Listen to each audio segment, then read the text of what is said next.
Behind the Design, episode 5. I want to show you how I turn this into this.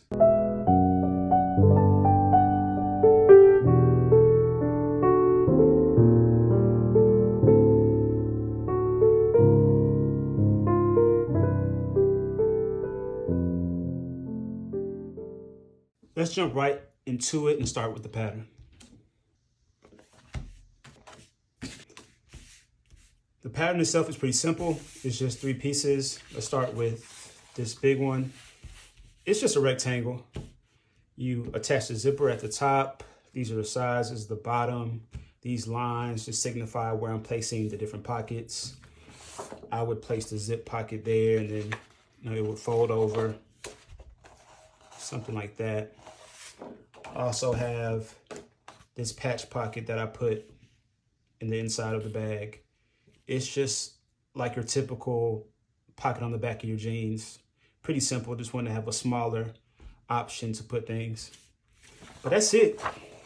Nothing fancy. If you can sew a couple straight lines, you can make this bag. Let's talk about the leathers first. What we have here is a variety of leathers in different weights. From lightest to heaviest, let's start with this. This is a printed leather. I think it's lamb, but I love prints and texture, so I'm always going to be a sucker for animal prints. But this is a pretty light weight. You're really not going to find leather that's really lighter than this. Next up, we have this printed, I think it's a printed metallic lamb as well. You see it's a little stiffer. It wrinkles up more than this does. This is pretty smooth. I think this is a metallic sheepskin, and these are all genuine leathers. I got this from New York. I really like this one. I've used this for a number of things. So we're starting to get a little thicker now and have a little more body. And the leather I use for the oversized clutch is a printed cowhide. So this is more of a heavier weight leather. It's more on the beginning stage of thick leathers, but most beginner sewing machines can't really handle something this thick. You either have to have a more sturdy or heavy duty home machine, or it gets you a professional machine that's specific for sewing leathers. But I really like this leather because it has like a vintage, a slightly worn effect to it. And I love zebra prints. Black is my favorite color. I love animal print. So as soon as I saw this at the fabric store, I was like, I gotta have it. Now let's talk about some more tools that are required when sewing these heavier fabrics. When you're sewing with leather, you can't use your standard pins like this, because when your leather is basically skin, so when you puncture a hole with a pin or any other object into leather, it's going to leave a permanent hole, as opposed to sticking it in between fabric that has like woven pieces of fiber, woven threads of fiber. So you can stick a needle in a regular piece of fabric and stick it out, and you won't really be able to tell that you did anything to it. But just like our skin, if we stick one of these pins into leather, it's going to leave a hole. So with that said, you have to use clips like these. And these are used to help keep your pieces in place as you're sewing them. So these are an example of home needles that you can find in most fabric stores. The important thing to look at is the number at the very bottom. The 1070, the 1490, 16100, 18110. When you're buying needles, 10 will always be with 70, 14 will always be with 90, 16 will always be 100, and 18 will always be with 110. These numbers designate the thickness of the needle. So a size 10 or 70 needle is smaller than a size 18, 110. You would use a size 70 needles for very lightweight fabrics like chiffons or silks. You would use size 14 or 90s for sweatshirts, or just that's a standard size that comes with most machines. And you could use it for lighter weight denims, brocades. When you get into the 100s, these are normally used for heavyweight denims or leathers. Specifically, I prefer to use an 18 for leather, but you can get away with 16 depending on the thickness of it. Here are a few more needles. The white packs are ones that I bought from Joann or Hobby Lobby. As you can see, 14 still matches up with 90 at the bottom. 18 still matches up with 110. For this pack, you can see that they actually wrote leather on the pack. So it doesn't mean you can only use leather for these needles, but you would most likely use leather for this because it's a big, heavyweight needle. But I just want to show you the difference between needles that you would get from an independent fabric store and a big box retailer like Joann or Hobby Lobby. Now let's get into zippers. This is a normal zipper that you would see in most jeans that you buy. Pretty small, nothing fancy. This zipper is a little bigger.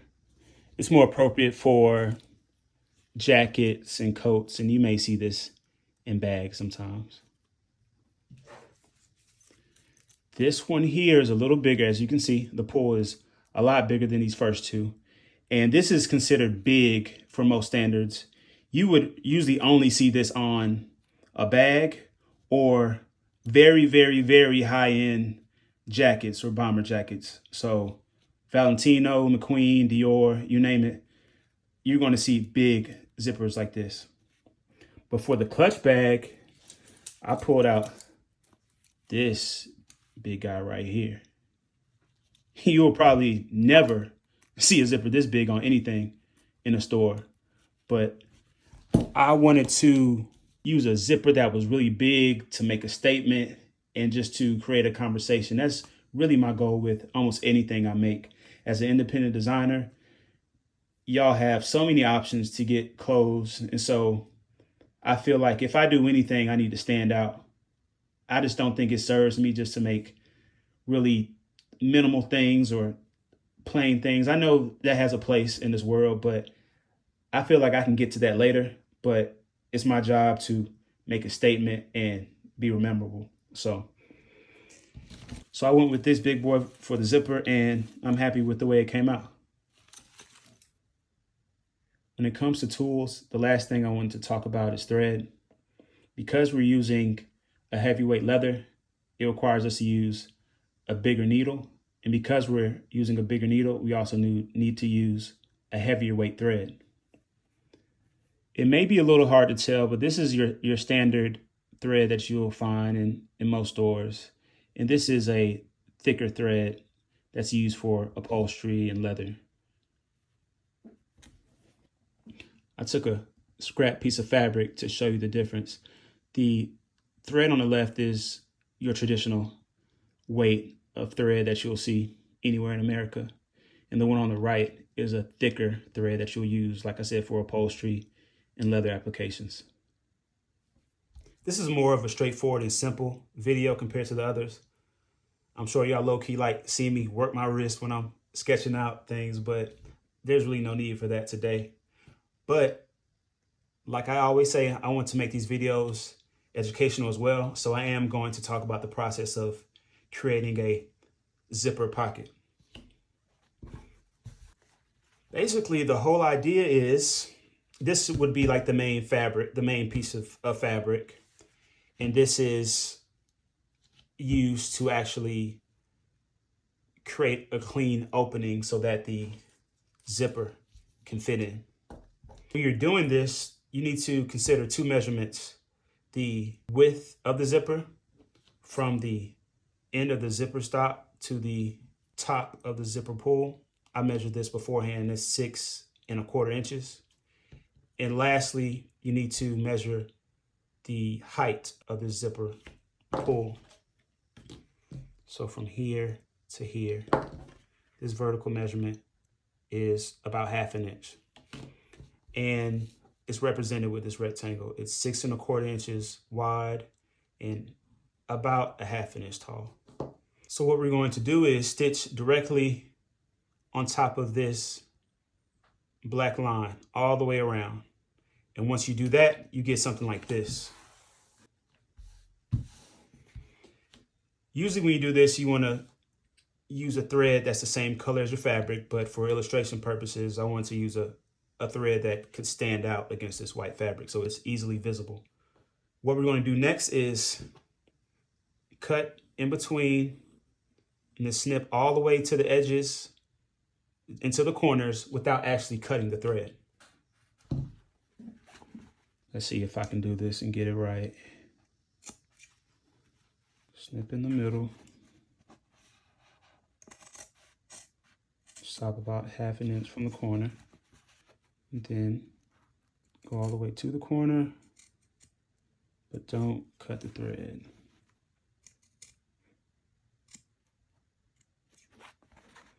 Come back down this side.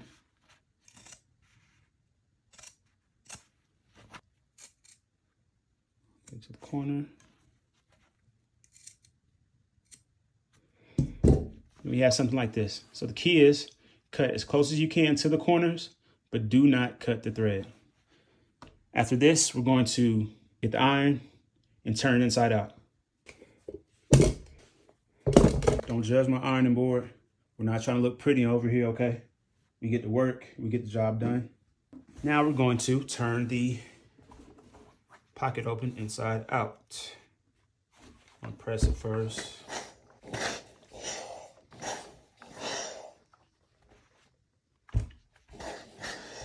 Now let's turn it.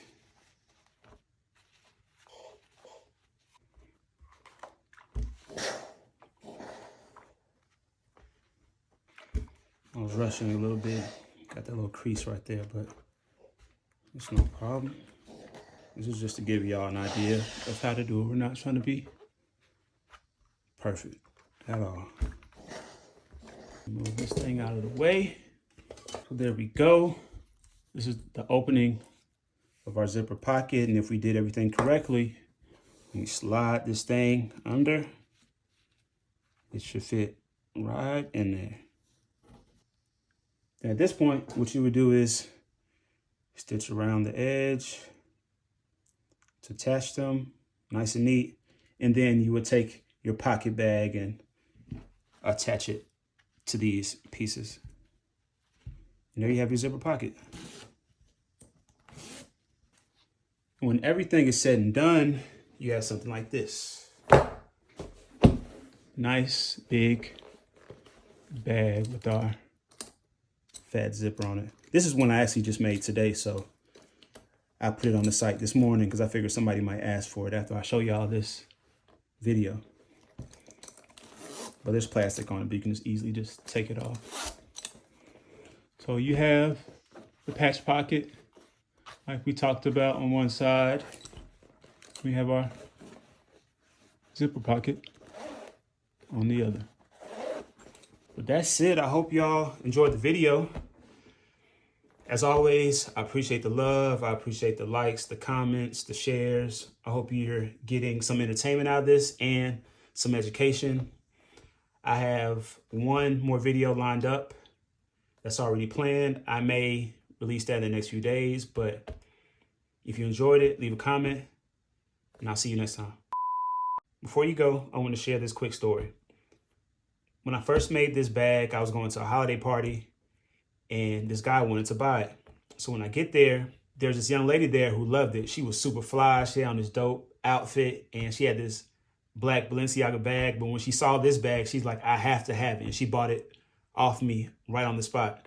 So this is her with the bag. And she immediately took her Balenciaga bag and threw it in here. And she was like, oh my God, I love this. I love supporting independent designers. And this is amazing. So that's it. All right, I'm gone.